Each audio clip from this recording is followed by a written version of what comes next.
I want to publicly thank Sarah for her call.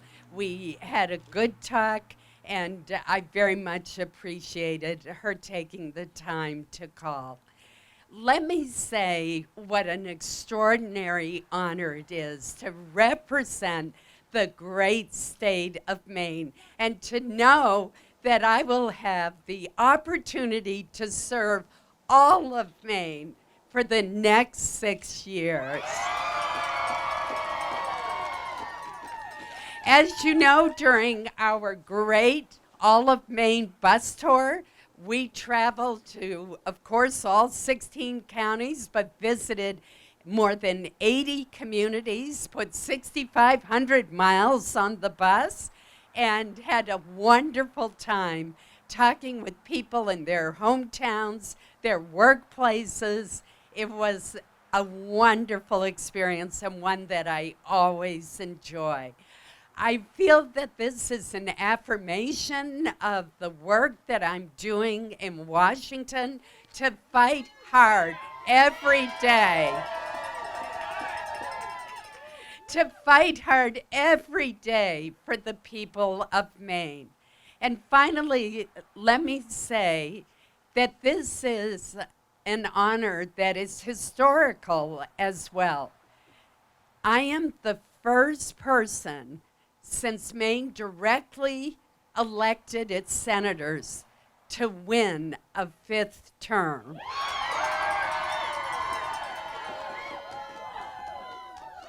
So to the people of Maine, thank you, thank you. I will serve you with all my heart. I will work hard for you each and every day, and together we will come together to work on the problems and challenges that are facing our state and our country. I am so honored to have that responsibility. Thank you so much to the people of Maine. Thank you. Thank you. Thank you.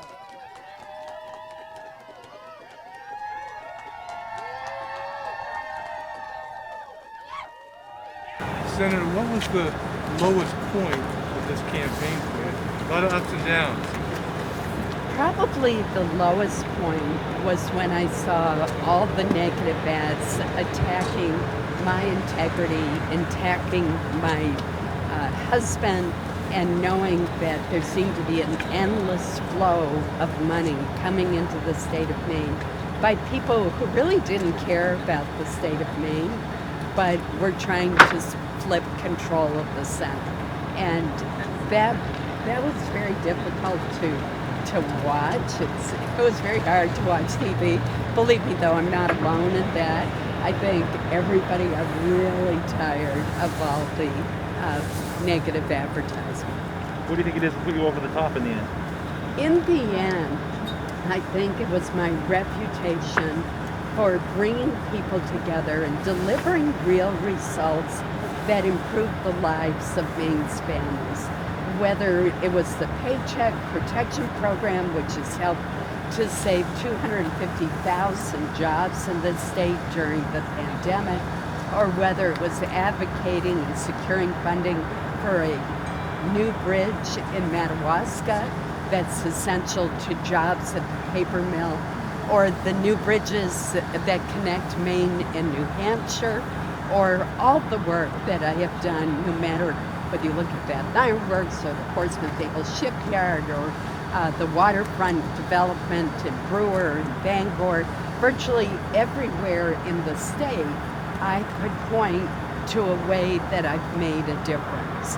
I also think that the work that my offices have done over the years, helping tens of thousands of Mainers with problems with federal agencies, whether it's veterans benefits or Social Security, also was appreciated. Finally, I would say that I think people are tired of the polarization and really want us to work together. And I want to say to those Mainers who didn't vote for me that I'm still your senator, and I'm going to work to improve life for everyone in the state of Maine. What do you think about the margin of victory this time compared to the last time you ran a little bit closer? Well, we don't know for certain the final margin, but it looks like it's about 8.5 points from the data that I've seen.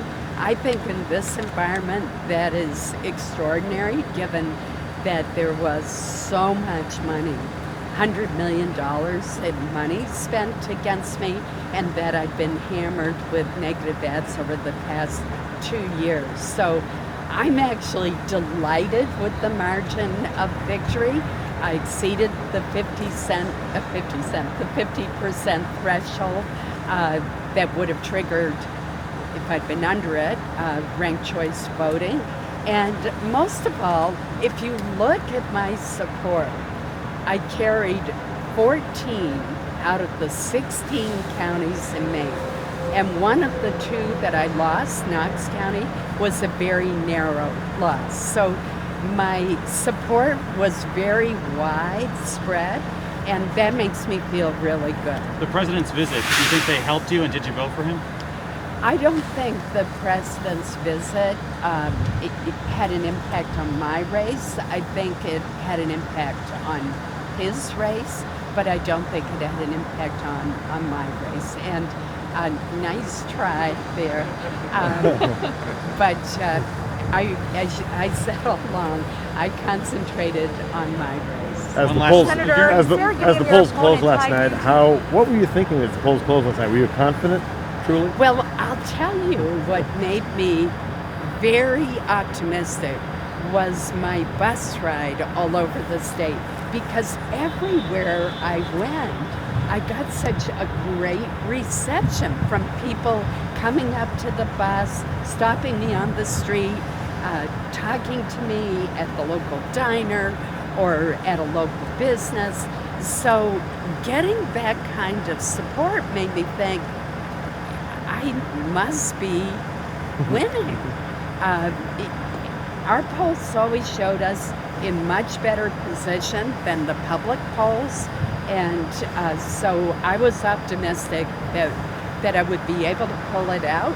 But it really was the response of Republicans, Independents, Democrats alike as I traveled the state that gave me the confidence that ultimately we would win. But I've got to tell you, I was thrilled by the margin, and I was thrilled that communities all across the state supported my reelection. Thank you, everybody. Thanks so much. Thank you. Senator, Sarah Thank you, guys. tried to tie you to the president, the GOP, trying to paint this picture that nothing has happened in the last few years. What will change now if you're still in the Senate after 24 years? So with the coronavirus bill, the ACA trying to be dismantled by the president, how do you respond to that? First of all, I've responded to it about 1,000 times during the campaign. But, I am taking the same approach that I have always taken, and that is to work across the aisle. One of the first calls I got very early this morning was from my friend, Democratic Senator from West Virginia, Joe Manchin, who endorsed my reelection, and he called and said, let's get together next week to see if we can hammer out the coronavirus package in a bipartisan way and get past the partisan politics. That was my first call this morning. And I think that reflects what you've always seen. And it's the reason why year after year after year, for 7 years in a row, I've been ranked as the most bipartisan member of the Senate. That's the approach I've always taken. That's the approach I'm going to continue to take. Thank you, everybody. Thanks so much. Thank you. Thank you. Thank you.